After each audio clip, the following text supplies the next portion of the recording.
Hasil pertandingan Persis Solo melawan Persebaya Surabaya dalam lanjutan BRI Liga 1 pekan ke-22. Persis Solo menang secara dramatis dengan skor 2-1. Dan dengan raihan 3 poin ini membuat Persis Solo naik ke peringkat 16 klasemen sementara dengan 17 poin. Tapi mereka masih berada di zona degradasi. Sedangkan untuk Persebaya Surabaya kekalahannya dari Solo ini membuat mereka kembali gagal mendapatkan poin penuh di 5 pertandingan terakhir dan gagal juga untuk menyalip Persija Jakarta di peringkat kedua dan Persebaya Surabaya masih tertahan di peringkat ketiga dengan 38 poin. Seperti biasa saya akan analisa dan review jalannya pertandingan antara Persis Solo melawan Persebaya Surabaya. Tetapi kembali saya ingatkan kepada kalian, jangan lupa like-nya, jangan lupa subscribe-nya dan tuliskan pendapat kalian di kolom komentar. Kedua tim pada laga ini sama-sama menargetkan kemenangan demi tujuan yang berbeda. Persis Solo ingin menang dari Persebaya Surabaya demi keluar dari zona degradasi. Sedangkan Persebaya Surabaya ingin menang dari Persis Solo demi mengangkat mental mereka yang dalam 5 pertandingan terakhir ini selalu mendapatkan hasil yang kurang maksimal. Sehingga menang dari Persis Solo ini akan membuat mereka kembali ke jalur juara. Dan memang masih mungkin untuk dikejar oleh Persebaya Surabaya. Nah, Ong Kim Sui pada laga ini menggunakan formasi 4-3-3. Dan dengan formasi 4-3-3 ini kelihatan bahwa Ong Kim Sui ingin menguasai bola dan tidak ingin memberikan celah sedikit pun kepada Persebaya Surabaya. Nah, sedangkan Paul Muster dengan formasi 3-5-2 ini cenderung bermain menunggu, ya kan? Karena Paul Muster pun sadar dan melihat bahwa Persis Solo ini menggunakan formasi 4-3-3 dan dengan formasi 3-5-2 ini sebetulnya cukup baik dipilih oleh Paul Muster dan sebagai opsinya adalah Paul Muster itu lebih bermain counter attack ya sebagai senjata mereka untuk menghancurkan pertahanan dari Persis Solo. Nah, jalannya pertandingan di babak pertama, Persis Solo seperti yang sudah saya katakan tadi bahwa dengan formasi 4-3-3 ini membuat mereka menguasai pertandingan khususnya di babak pertama. Dominan sekali Persis Solo dalam melakukan serangan baik itu dari kanan, dari kiri, dari tengah.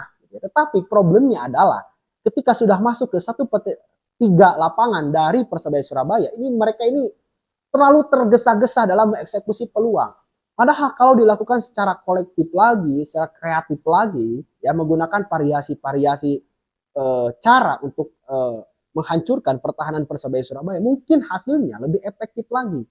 Nah, yang terjadi di pertandingan kemarin adalah Persis Solo ini cenderung tergesa-gesa, ya kadang sudah menerima bola di pertahanan Persebaya Surabaya, mereka ini kelihatan bingung gitu ya. Pada akhirnya adalah banyak melakukan tendangan-tendangan spekulasi dari luar kotak penalti yang hasilnya tidak on target sama sekali.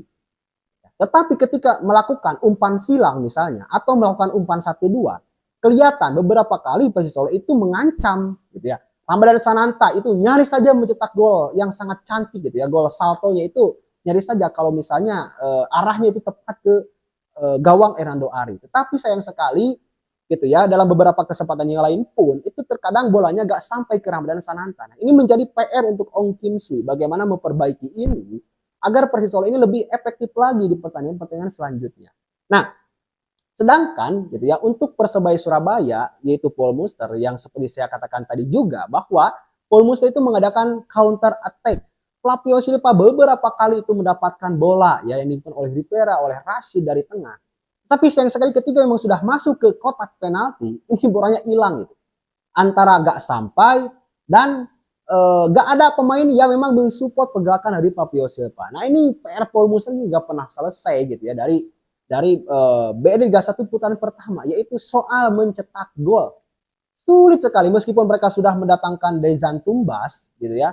Ini sebagai opsi gitu ya untuk apa? Untuk menyelesaikan problem Persebaya Surabaya yang sulit mencetak gol, tapi masih saja gitu ya sulit. Bahkan Dezan Tumbas pun tidak mendapatkan suplai bola yang cukup memanjakan di laga ini. Ya, sulit sekali gitu ya untuk bola itu dapat sampai ke Dezan Tumbas ya. Pada akhirnya ya Persebaya Surabaya hanya gitu-gitu aja gitu ya, gak dapat peluang sama sekali.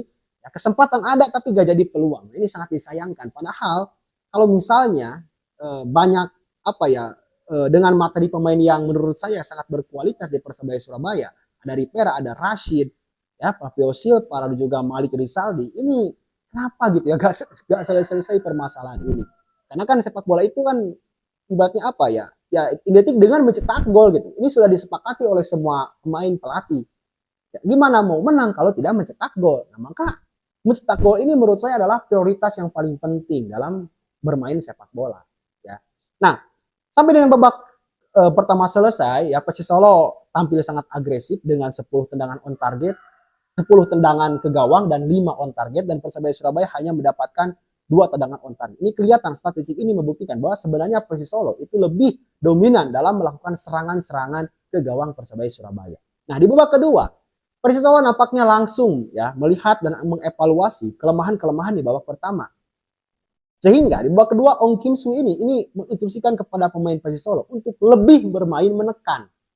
Nah, hasilnya adalah di menit ke-57 gol yang ditunggu-tunggu akhirnya tercipta ya lewat kaki Musa Sidibe, memanfaatkan bola muntah dari tendangan bebas sebelumnya, dan bola mengenai salah satu pemain dari Persebaya Surabaya mengarah ke Musa Sidibe, dan dengan mudahnya Musa Sidibe mengarahkan bola ke gawang yang dikawal oleh Hernando Ari. Harus kebobolan ya Persebaya Surabaya di menit ke-57, dan memang ini bagaikan bom waktu gitu karena di babak pertama pun itu banyak sekali peluang-peluang yang nyaris masuk. Nah, tapi nampaknya Ong Kim Siwi menyadari dan mengevaluasi bahwa kelemahannya adalah pemainnya terlalu tergesa-gesa, dan untung satu kesempatan satu gol ini sangat baik sekali untuk Persis Solo di awal-awal babak pertama. Merespon hal tersebut, Persebaya Surabaya justru malah terkena kartu merah. Gilson Costa lagi-lagi kurang memberikan efek yang sesuai dengan porsinya di Persebaya Surabaya. Sayang sekali, laga yang sangat penting, laga yang sangat krusial, malah kehilangan pemain. Sedangkan Persebaya Surabaya ketika kehilangan pemain ini sulit sekali untuk untuk keluar dari tekanan gitu ya. Karena ya mohon maaf juga harus saya katakan, mental ya, sekali lagi mental mereka ini masih belum terbangun dengan baik.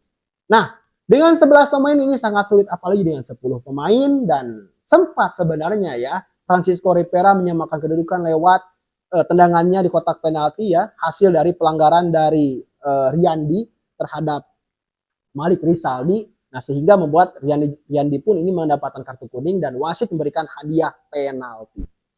Bisa dimaksimalkan dengan baik oleh Francisco Rivera yang menampaknya dalam pertandingan ini pun ya ia tampil baik, tetapi ya karena memang masih dalam proses pemulihan dari cederanya, sehingga Francisco Rivera pun setelah mencetak gol dari kotak penalti ini langsung ditarik keluar oleh Paul Muser karena takut gitu ya, aset pemain terbaik Liga 1 musim 2023-2024 itu harus cedera kembali. Nah, sehingga sampai dengan menit ke-75 ya, menit skor 1-1, Paul Muser langsung melakukan perubahan dengan tujuannya untuk mengamankan skor 1-1. Direspon oleh Ong Kim Sui ya dengan sangat begitu ambisius, memasukkan pemain-pemain yang nyaris 3-4 dengan formasi 4-3-3 itu, 3 orang di depan itu adalah striker semuanya, Musa Sidibe, Ramadhan Sinanta, lalu juga Arkan Kakak itu dimasukkan. Nah, dengan formasi ini kelihatan bahwa Ong Kim Sui ingin mempertajam serangannya. Ya, meskipun cenderung tidak berhasil sebenarnya gitu. Dan ya nyaris lah sepanjang 45 babak kedua itu dengan perubahan yang dilakukan oleh Ong Kim Soo itu tidak berbuah apa-apa. Lagi-lagi suplai bola kepada striker mereka Ramadhan Sananta, Arkan Kakak dan Musa Sidibe ini kurang. Gitu ya. Sehingga sulit sekali untuk Persis Solo dalam mengeksekusi peluang. Berkali-kali Ramadhan Sananta kelihatan berteriak-teriak ya, protes, marah kepada teman-temannya karena bolanya gak kunjung sampai. Ya, sampai pun itu tidak sesuai dengan keinginan Ramadhan Sananta. Nah, padahal Ramadhan Sananta ini adalah sosok striker yang memang potensial. Dan ini harus dirilik nih oleh Patrick Kluivert ya untuk kembali dibawa ke timnas nasional Indonesia. Karena menurut saya daripada Rafael Strike, ini lebih baik Ramadhan Sananta. Ya punya skill, punya ketenangan ya, dan lain sebagainya. Dan memang cocok sekali untuk dijuluki sebagai striker lokal predator. Nah, sampai dengan 40 menit babak kedua ya, dan memasuki tambahan waktu, skor masih 1-1, dan kejutan terjadi di babak injury time. Yang dikeluhkan Ramadhan Sananta, yang diproteskan Ramadhan Sananta kepada teman-temannya, akhirnya dimengerti gitu ya. Dan Ramadhan Sananta berhasil mencetak gol yang sangat keren, gol yang sangat berkualitas, gol yang sangat kelas sekali ke gawang Hernando Ari, sahabatnya di tim nasional Indonesia. Nah, ini yang saya katakan tadi, jika memang striker diberikan ke yang memang sedang on fire seperti Ramadhan Sananta, yang paling penting adalah suplai bolanya harus baik. Ini PR untuk Ong Kim Sui karena kelihatan bahwa Persis Solo ini bukan berarti mereka tidak mempunyai pemain yang bagus, tetapi ini racikan pelatih ini sangat dibutuhkan ya untuk membuat pemain itu menjadi lebih tajam dan lebih sempurna lagi. Untuk Paul Muster ini adalah kegagalan kesekian kalinya, dan memang ya menurut saya Persebaya Surabaya harus mengambil tindakan tegas terhadap Paul Muster, gak bisa dibiarkan, atau mungkin ya menghabiskan liga di putaran kedua ini ya di 2023, 2024, 2025 dengan catatan Persebaya Surabaya menurut saya kalau terus-terusan seperti ini itu tidak akan masuk empat besar. Nah di bawah ini sudah ada Bali United, ada Persita Tangerang yang siap menggeser posisi dari Persebaya Surabaya. Ini menjadi catatan yang sangat penting untuk manajemen ya semoga aja gitu ya meskipun apapun yang terjadi ya tetaplah manajemen yang mengambil keputusan. Itu ya jangan lupa like jika Anda menyukai video ini, tekan tombol subscribe-nya dan tuliskan di kolom komentar apa pendapat Anda dari laga Persis Solo melawan Persebaya Surabaya. Terima kasih, kita kembali lagi di konten selanjutnya. Salam sepak bola.